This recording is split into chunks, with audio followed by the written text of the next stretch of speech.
Well, good morning from the command bunker here in Newmarket, New Hampshire, and welcome to Criminal Psychology. And I have to tell you right up front, with the 25 years that I have been doing adjunct instruction for undergrad and graduate students, I have to say this is one of my favorite classes. I've had the opportunity to teach it twice at the main campus in Manchester, New Hampshire, and it has gone over swimmingly well. I also taught this a couple of semesters ago online, and it seemed to work pretty effectively there too. So we will have a good time doing this class together. So my name is Mike Frost. You can call me Mike, you can call me Michael, you can call me Professor, you can call me Doctor, you can call me Doc. I'm not hung up on titles, I'm not hung up on accomplishments. I want to just be accessible to all of you. So with that in mind, I will be posting some supplemental introduction material, including a brief bio, and that will have all of my personal contact information available to you as the student.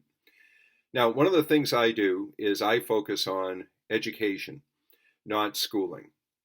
After we get out of public school, being schooled became secondary. Now that you are a consumer of education, I want you to be an equal partner in your educational experience.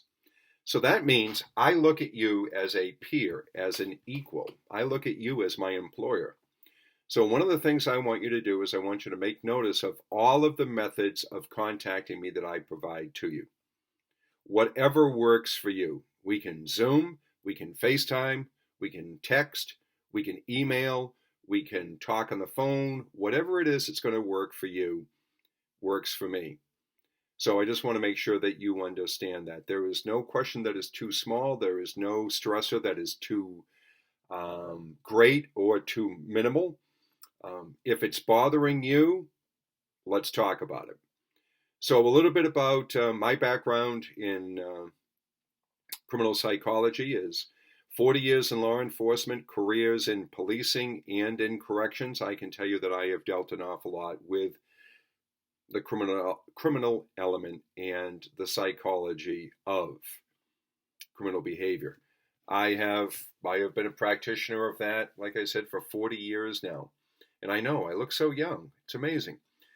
But the reality is, this is a good class. This is a very good class. This is an intensive class. I am the only police officer who has graduated from the University of New Hampshire's Master of Social Work program. And my clinical focus has always been on public safety officers. I have counseled police officers and correctional officers since the mid-90s. And that's where I have focused all of my attention. Because there are a lot of consequences in working with this population, working with the criminal offender, working with the people that do what they do and how it is that they do it. There is things, and we'll talk about it, like vicarious traumatization, compassion fatigue, etc., etc. We'll get into those topics as this class proceeds. But the most important things that you want to pay attention to is feedback. I will be giving you copious amounts of feedback. I did an impromptu survey in my previous time that I taught this class, and of all the students, and I had 30, of all the students, four students read all of their feedback. Four. So approximately 7%, a little over 7%.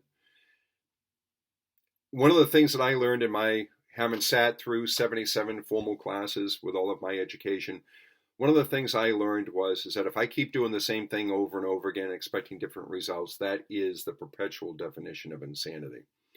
So my biggest ask of all of you is to actually read the feedback that I give you in your work. One of the other things that I'm going to do, and I do this with students' permission, is I have what I call best practice papers. So when it comes to some of the formal papers that you're going to be constructing, I am going to post some examples of what I consider to be A work. You don't have to do A work. You can do B work. You can do C work. That's up to you. You're the consumer. But I am going to provide the class with examples of really good work that I have gotten from previous students. And I appreciated that when I was in my MSW program, because the professor had those papers on reserve at the library, pre-internet.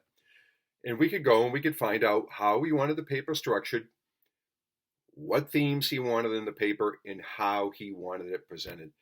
It saves a whole lot of trauma and a whole lot of drama for all of us, because we haven't had the opportunity to work together yet.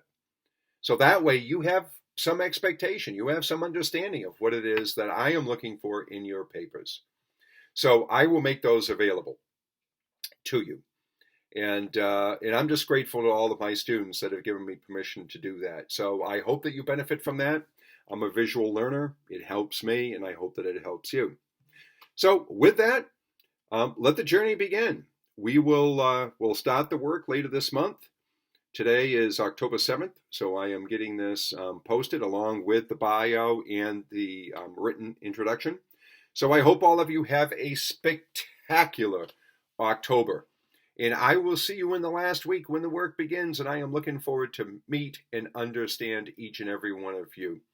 So if you have any questions ahead of time, I'd like to say my door is always open, but it is. So if you want to drive to Newmarket, New Hampshire, come visit. I'm in my home office. We can have coffee, and I make really good coffee, which you can tell that I'm enjoying a lot of right now. So anyhow, welcome. Looking forward to talking, meeting, greeting, reading, and all of that stuff. We're going to have a good semester. Bye-bye.